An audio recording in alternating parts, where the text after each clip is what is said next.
Welcome back to the podcast. I am Audrey Rindlisbacher. Super excited to be joining you today. I'm the author of The Mission Driven Life and actually working on another book currently. I'm just got a nice outline going. I've just got chapter one. Pretty sure the title is going to be How Truth Makes You Free, something along those lines.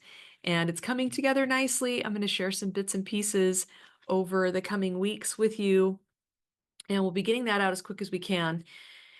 It's something that, ironically, I've been talking about how truth makes you free for forever since we put our family mission statement in place 25 years ago.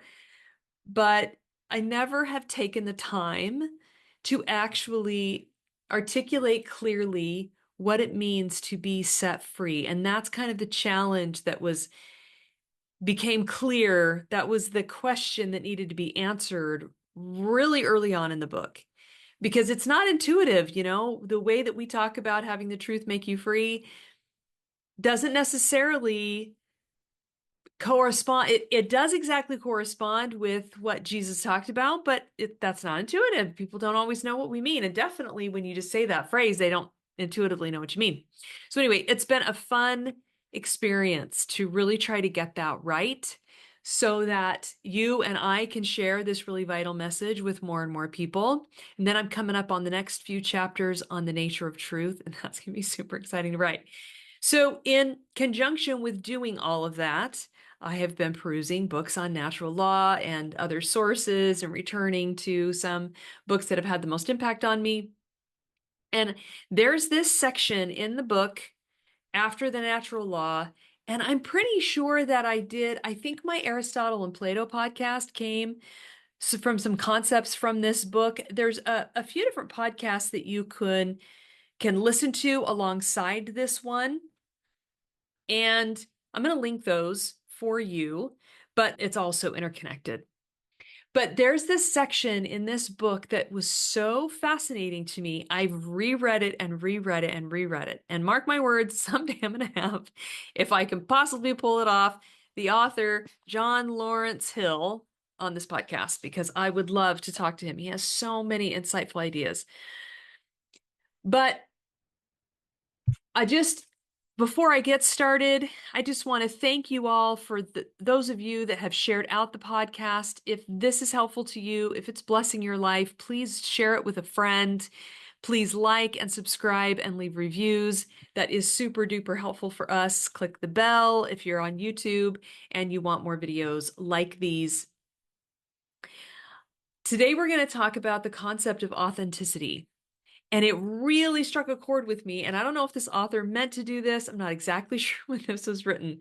But authenticity is such a buzzword today that when he started talking about what it means to be authentic, I was like so keyed in. I was like, okay, what is he gonna say? What's he gonna say about natural law and being authentic? And it's so fascinating because, man, I put that into a search on YouTube and I put it on a search on Google, and so many things come up. So many people have so many different things to say about what it means to be authentic. And the only thread that I can find at all that connects all of these different ways of talking about being authentic is that what people seem to think it means is that I just show up raw and unplugged completely myself, whatever I think myself is. And what's fascinating about that idea is that myself right now is very different from myself 5 years ago, 10 years ago, 20 years ago. I guess you could say, well, I was always being authentic, but I'm always in flux and I'm always changing. But it's not intuitive to know what that means. And I keep wondering, first of all, what is authenticity? Why does it seem to matter so much? Why do we seem to care about it so much? Why is everybody like, well, you can't really be an influencer unless you're totally authentic? Now, what John Lawrence Hill talks about, I think, I really believe he's absolutely spot on. And it ties into how truth makes us free. And there's a few places where I'm actually going to read what he's written because it's so beautiful and fascinating. And he says it way better than I could say it. And I hope that by the time we're done, You're looking at the concept of authenticity just a little bit differently.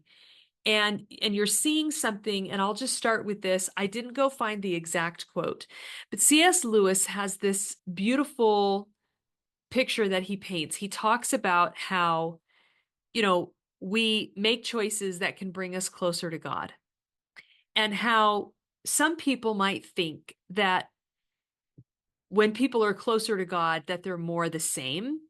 And when they're away from God, that's when they're more authentic. That's when they're more unique. That's when they're more of themselves. Because God's not making the rules and you're not bound down or whatever. But C.S. Lewis makes the case that it's actually the opposite, that the closer we each become to God, the more unique from each other we become. And it's because true authenticity, as John Lawrence Hill is going to teach us, is where human flourishing happens. And it is right in the center of the law of human nature. So he starts out by talking about Augustine and how it's kind of crazy. He took off when he was in his teen years and he got a mistress and had a kid with her. And then he goes on this quest. He wants to find the truth. And so he goes through this series of like religious systems, Manichaeism. Actually not sure that's exactly how you say that. And the idea behind that was that there's this eternal war between good and evil. And then that kind of led him to Neoplatonism, which said that evil is not a real thing. It was the absence of being, that the only thing that's truly real is God and what he's created, and it gets into the forms. And that's where we talked about go listen to the Plato and Aristotle one, ties into that. And then he comes to this moment where he recognizes that he actually is a creature of free will. And you know what's so fascinating to me is that there's a lot of modern philosophers who have really beaten this down. I've talked about them before. Modern philosophers and scientists make the case that there's no free will. And the reason that they do that is because the argument for materialism, that there's no supernatural, there's nothing spiritual, there's no soul, there's no life after death, there's no God, there's nothing eternal, then it leads automatically to, well, then there couldn't be anything besides our brain and our neurons firing. And so it must all be predetermined, just like evolution is. Okay. But Augustine realizes, actually, I do have free will. And it was not the intellectual evidence that was keeping him from converting a total conversion to Christianity. It was actually his will. He didn't want to. And he ends up having this really beautiful conversion experience. He becomes a Christian. And then he says this, one of his most favorite quotes. He said, "My weight is my love. Wherever I am carried, it is my love that carries me there." And I did talk in a past podcast, it's called Communion and Communication, with a beautiful idea about this weight of love, weight of glory. And I would encourage you to listen to that one in conjunction with this. Here's what Hill says about it. This weight draws the lover, the person who loves, in the direction of his goals and desires, either back to himself and to a self-centered embrace of the things of the world, or to an orientation to others and to the things of God. The weight and the direction it leads is wholly within our power. Indeed, it is the primary power of the self, a power Augustine identified as the will. So we begin with the premise that even though people and scientists try to make a case that there's no free will, common sense tells us that there is. We each know that there's a battle that goes on inside of us, that there's conflicting voices, there's conflicting attitudes, there's conflicting beliefs, and that we weigh decisions and that we make choices and we feel like the actors in our own lives. We truly believe that we made those choices. Now, sometimes we get caught up in acting like victims and we try to push the responsibility off for our choices. But ultimately, we want to be proud of the choice that we've made when those choices were good. Hill says the will is a power that stands above the flux of desires, passions, and appetites, and that guides and is guided by reason. The will's power or freedom of decision is a genuine, self-moving human capacity to choose good or evil. So we are from a young age aware that there's a good and an evil, and we want to position ourselves on the side of the good. What's fascinating to me about that is that even people who are doing bad things want to make justifications for why those bad things aren't bad. This is why Nazis had to demonize Jews, because they needed the Jews to be bad to justify their own behavior so that they could justify in their own minds how they were on the side of good. And then he goes on to say that all action is directed towards a goal. So the reason that this matters is because if you take a lot of modern issues, a lot of current events, and you whittle them down to what's really going on. Let's take, for example, the trans movement. If you whittle this down to what's actually really being said, and you ask the question, well, why do they believe that? Why do they believe that? Why do they believe that? That's one of the tools that we teach for getting down to the first principles, whatever the fundamental concept is that's guiding the behavior. And what's fundamentally being argued is that this person does not have a choice, that they feel themselves to be a certain way, and that must be true, that their feelings could not be lying to them, and that they have no choice in the matter. They can't choose a different way. They can't choose a different gender. So you can look a lot of things this way. It's the reason why so many groups label alcoholism as an illness, because you don't choose to drink. You've inherited it. We see it through lines of heredity. And so the first argument that we want to make is, no. There is such a thing as actual free will. We are agents. We do choose. And we know through common sense that in that moment, we made a choice, even within very narrow constraints.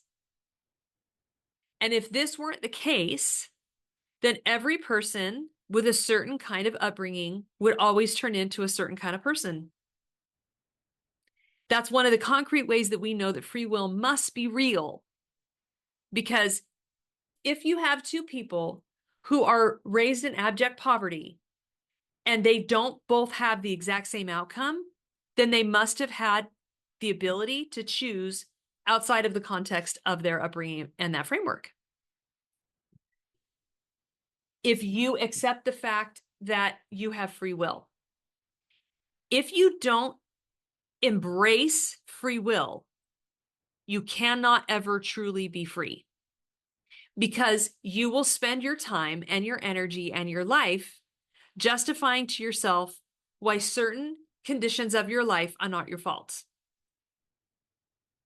And while external conditions are sometimes out of our control, to a degree, we do make choices within those external conditions. And again, if we didn't have free will to make different choices within those external conditions, then everybody's outcome from those external conditions would be exactly the same. So, like anything, free will comes with obligations, and it's a two-sided coin. Like any right, there's a duty attached to the other side of it. You pick up both ends of the stick. And so if we can see that we are choosing beings, that we truly have free will, then that means that we have played a part in fashioning the life that we lead right now. And the thoughts that we have and the beliefs that we hold and the ways that we act out in our lives and the way that we respond to the things that happen to us are of our own fashioning. So then you get to this point in the book, which I think is really fascinating. And it's called The Care of the Self, Moral Virtue and the Psychological Integration of the Person. And he goes on to talk about how this beautiful idea about I love how he puts it, the care of the self. And for any of you who have read The Mission Driven Life, or have been in the Mission Driven Mom or Mission Driven Teen academies, you know that the first thing that we do is talk a lot about what it means to love God and love ourselves and how those are interconnected. I remember years ago, and I just saw this recently. I had forgotten that I had done it at all. At the very front page of my Bible, at some point I had kind of had this insight, and I wrote the question, can we ever truly know ourselves if we don't know who created us? It would be like a vacuum trying to figure out how to keep itself well maintained and well oiled without ever opening up the user's guide and without ever consulting its maker. So I'm not sure we can truly know who we are. And this ties into, which we'll see in a minute, the concept of authenticity. So he goes on to talk about, okay, so there's these voices. Modern thinkers have claimed that human beings operate inevitably from egoism and self-interest. And then he goes through all of these ways that the natural law way of seeing the world has been deconstructed by people like Hobbes and Kant and Rousseau and Mill and Nietzsche and Freud. So then he says, Plato, Aristotle, Augustine, Aquinas, and many others asserted again and again that the moral and psychic well-being of the person, their capacity to achieve true happiness, depends on self-integration, and that genuine self-integration is impossible for the selfish, the non-virtuous, and the affirmatively wicked. And he's going to show us why this is the case. He says, in a world that is teleologically ordered, goodness and health should run hand in hand. Whatever is good and true and beautiful should also make us healthier and more whole in every way. Psychologically healthier, physically healthier, spiritually healthier. And he goes on to show why that's the case. So he talks about humanistic psychology. And I'm just going to read you a few sentences because he puts it so well, and it ties into this authenticity. And then I'm going to tell you about the 3 theses that demonstrate why this is the case, and then finish off with the authenticity point. He says, humanistic psychology, for example, teaches that self-actualization requires the full integration of human personality. But what modern thought leaves out is that this integration must be more than the achievement of a purely internal consistency between our thoughts, beliefs, desires, and actions. We can imagine an internally consistent Nazi, or mass murderer, or heroin addict for that matter, someone who has carefully integrated his system of beliefs and desires into a coherent but evil or self-destructive life pattern. This is so powerful to me, and I've been writing about this. I'll keep writing about it. I did a podcast recently called What If I Don't Believe? And I'm making this same argument there, that the lie of the modern times, and I have heard so many people, even people close to me, say this, is that I just have to figure out what I believe. Or they say, I know what I believe and I'm consistent in it. Therefore, I'm healthy, whole, and good. There's no external check, not even a societal check. You don't have to check in and make sure that this is something that is part of common sense, that other people agree with and will cooperate with you in. You can just decide what you believe, kind of scan your brain for a minute and be like, oh, that feels right to me. That feels good. Okay, I'm going with that for right now. And then the argument is, what we're told is that then you can build a fruitful and healthy life, that everything will work out for you because you have internal consistency, because your actions match your beliefs. And while you'll have less inner turmoil, it won't lead to true flourishing, and in many cases, it will lead to eventual breakdown. He says, this person might act authentically. So not, Hitler really meant it. Mao really meant it. Like, they were authentic. They had integrated themselves internally. They acted out the things that they told themselves they believed. They kept doing that internal work. They kept telling themselves that they were being true to themselves at the expense of everybody else. A really simple example of this that I was reminded of when I was reading was years ago, I had a friend who was quite overweight, and her parents were very overweight as well. And at one point, it seemed absolutely crazy to me at the time. And now, 15 years later, it's like all through the culture. So I was like, oh, she was just ahead of her time. So she read a book by some doctor who said that you should accept your fat, that was part of who you were, that you needed your fat for important reasons, that you should embrace it, that you should accept it, that you should honor it, that you should celebrate it. And she told her daughter this, and her daughter really got behind it because what it was telling them is you don't need to change. And I would just warn anyone listening to this that when you get involved with anything that tells you that it's got a quick fix for you or that you don't really need to change who you fundamentally are, whatever it is, it's not going to last. And it's probably not going to work. And if it, quote, works, it's going to work for a very short period of time. Because only when you really have to change your way of seeing the world and thinking and being can you expect that your life will actually be fundamentally different and better. So no amount of saying to myself, no amount of these people saying to themselves, my fat is part of who I am, I celebrate my weight, was going to help them be healthy. They're still unhealthy. That's just a fact. Thin people are unhealthy too. You can tell yourself that XYZ about you. I had a woman, one time I gave a presentation and afterwards she emailed me and she just laid into me. She told me all the things that I did wrong, that I should have done different. And then she finished out her email with the words that went something like this. I know that this sounds kind of harsh, but it's totally fine that I talk this way and I'm hard on you because I'm over 50. And so that gives me permission to just say whatever I want. It doesn't. You don't get to say whatever you want just because you're a certain age. That's not part of living peacefully and happily in a society.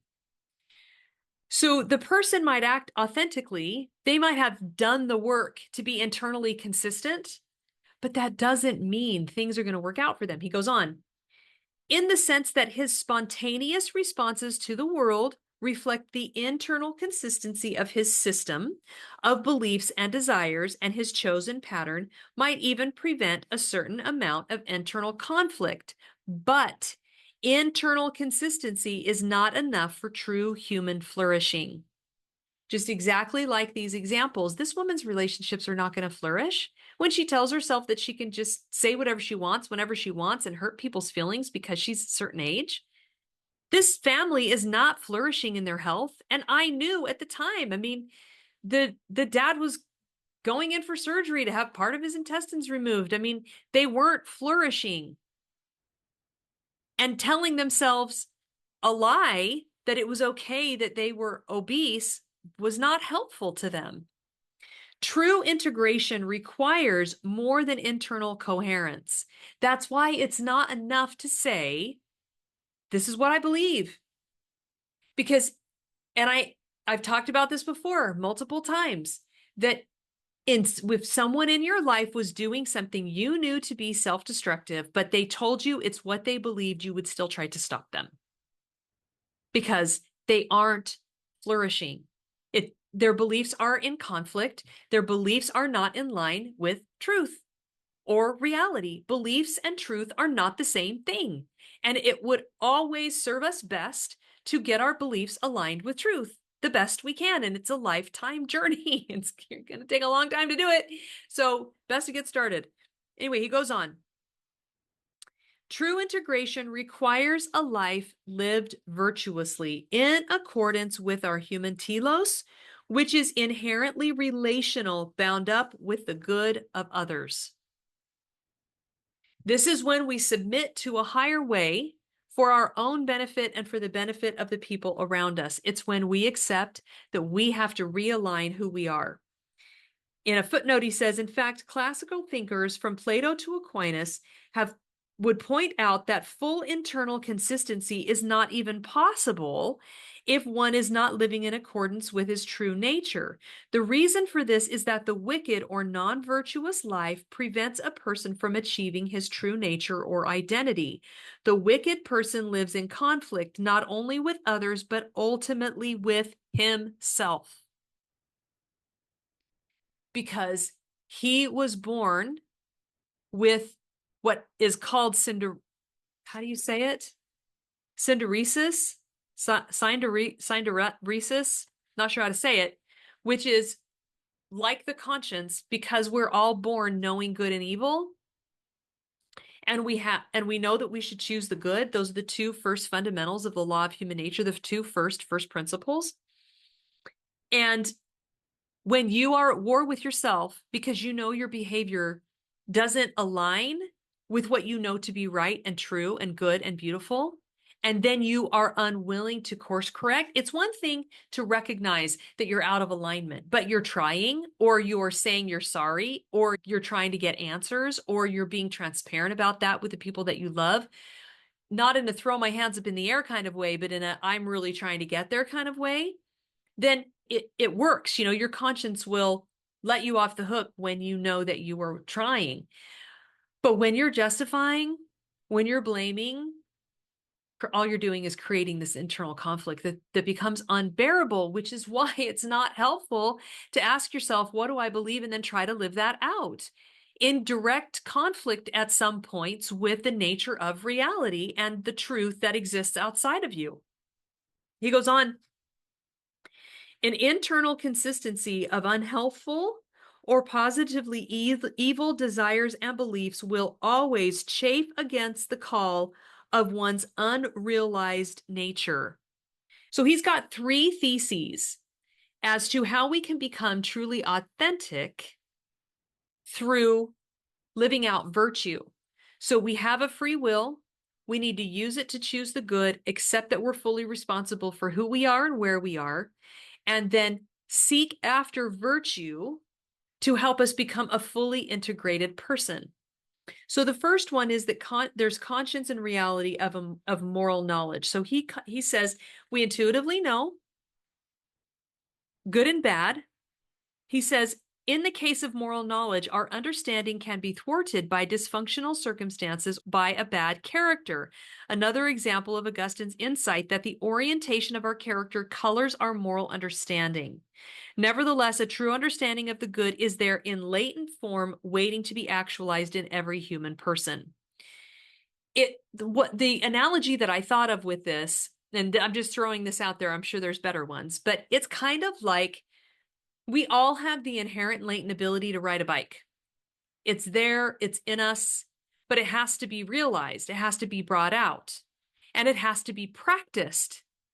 The conscience has to be educated. And there's a video, if you haven't gone and gotten the Truth Seeker Starter Kit, there's a video in there where I teach about the divine conscience, and then another one where I tell a story that Stephen Covey told. I would highly recommend that you go in there and get that starter kit and watch those videos in conjunction with this podcast, because the way he talks about it is so beautiful, and it ties back into everything that we're talking about, because we have this latent way of knowing, but it's like riding a bike.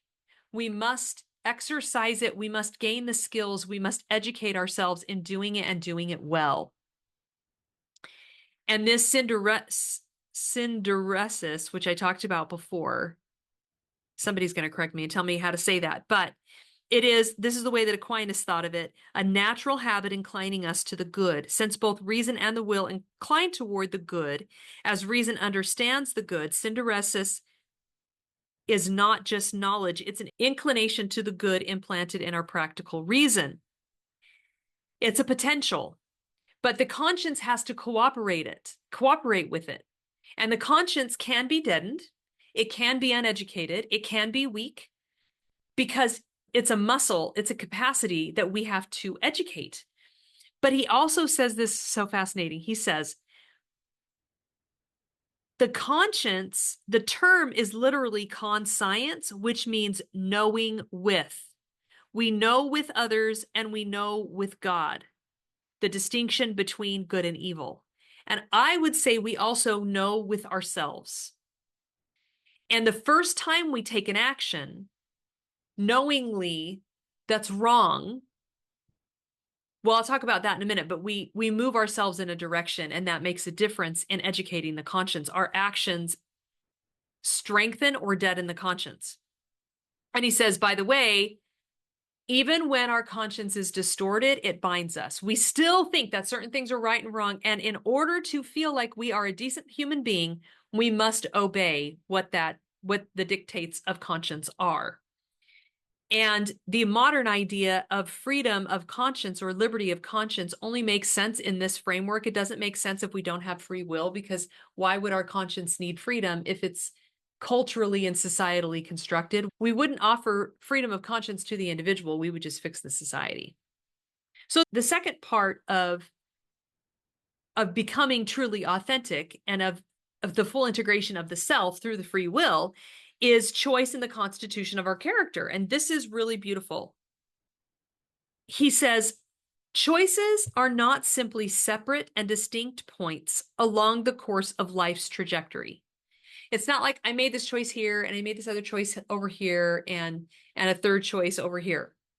They set a certain course for the future. We know that when we have two options and we choose one, that they diverge, they go different directions. And so whatever choices we make put us on a path to other choices. So that's one way in which choices distinguish the kind of life that we lead. But there's another really important way, and a more important way. They set a certain course for the future, not simply by committing us to certain actions, but more fundamentally by depositing a kind of moral residue, a propensity for doing good or evil in the will of the chooser. We create the bent or inclination of our will, and we are thus responsible for our character and the kind of person that we become. Because even the smallest choice, when no one is watching, leaves a moral residue and inclines us more to do the good or to do the wrong, to do the evil or the bad thing. And we are shaping our character all the time with all the little tiny and the bigger choices that we make. He says, Robert George puts this beautifully. Choices for good or evil shape the character of the choosing person by integrating the moral good or evil of this choice into his will. So it leaves a moral residue, but it also strengthens the will in one inclination or the other. So it gets easier to do the right thing the more you do the right thing. You're building your character, you're inclining and pointing your will in a direction that then shapes the kind of person that you are, so that more and more it becomes the case that when you find yourself in a crisis circumstance, your automatic ways of being and responding are directly determined by the character that you've shaped. And you can't be someone different in a true life crisis. You are the person you have shaped yourself into. Not to know that our character will take on the quality of our choices is the mark of a thoroughly senseless person. Every choice and every action then coalesce into our character. They fall into who we are becoming, and they point us in certain directions, and they strengthen our resolve for good or for ill. And the more we try, and one of the biggest aspects of this whole experience is the propensity for self-honesty. That is one of the fundamental, most important ways in which we shape our character, is how well we can tolerate being painfully honest with ourselves about what is genuinely driving us, what is motivating us, what is the true essence of what we're doing and why we're doing it. And to course correct that once we're honest about it. Each and every choice then coalesce into our character. This observation is the source of the oft-repeated wisdom that good thoughts produce good choices, that good choices emanate in good actions, and that good actions grow into fruitful habits, that fruitful habits produce the virtues, and that the virtues flower into noble character. Vicious decisions and actions become not simply part of our history, as do virtuous ones, but part of who we are going forward. And then he goes on to talk about, I recognize that there are constraints. I recognize that some people have more choices than others. I recognize that we're all born into certain circumstances that we can't control. I recognize that people have a better upbringing or a worse upbringing and are more inclined toward the good or the ill based on the way that they were raised. But it also is sometimes the case when parents are very pointed in the wrong direction or terrible examples, that children will be even more inclined to choose the good because they don't want those same consequences for themselves. So again, regardless of the circumstances, we are shaping who we become. I loved how he said this. He said, "We are moved this way and that by the cords of our emotions, but there is also another cord, the golden cord of reason." And so, in a very real way, we become what we do. He says, these choices coalesce into more or less enduring character traits, and it is thus quite literally true that we become what we do. Depending on whether these choices are good or bad, the resulting character traits will embody virtues or vices. Aristotle observed that virtues are powers. So free will is a power. It's the final stamp of choice, the final stamp of action on the myriad of choices before us. And we are completely in charge of that. And the virtues are powers, they are capacities of the soul. This is so cool. And if you think about the kind of power that virtue holds to influence, to persuade, to lead, and to mold, it's just unbelievable. And habits are more than just the things that we do all the time. They're the dispositions of our soul. And we are disposing our soul one way, one direction or the other with all of those small choices. Virtues fine tune our action and help us do good by helping us be consistent, by helping us act readily and spontaneously, and by making virtuous action pleasant and joyful. And when I read that, I just felt like that is what we're after. For anyone who's trying to live a faithful, God-fearing life, what you truly want, what you and I are really seeking, is to enjoy being good, to want to be good, to experience the joy inherent in being truly virtuous. He says, thus, genuinely virtuous behavior is anything but conformity to externally imposed standards and mores. Once established, virtue is the true fount of human authenticity. And like I said earlier, one of the big reasons for that is that because virtue is reality. The virtues are the model, the construction, the aspiration of true human flourishing. And as we aspire to live in harmony with the virtues, we are moving toward our highest potential. We are becoming more human. We're becoming more of what it means to be human, because humans are creators and humans are virtuous. That's what makes us different than all the other animals, that we have the free will to choose to become the highest level of human being that we can become. We choose to become prudent, fortuitous, temperate, and just. Those four cardinal virtues that come all the way down from ancient Greece. Though Aristotle and Aquinas would not quite put it this way, consistency, spontaneity, and pleasure in our actions are the real mark of authenticity. Why? Because it's behavior that emanates from the self rather than from externally imposed sources or from rashly or ignorantly chosen beliefs or behaviors from the self. They are the true flourishing of what we can really be. They are what makes us the most human that we could possibly be. Prudence is the most important virtue. Its real function is to align the moral understanding of the person with the objective moral truth. When we're prudent, we check in. We don't act unless we say, is this really a good thing to do? Is it wholesome? Is it right? Is it beautiful? Is it good? Does it make me better? Does it make others better?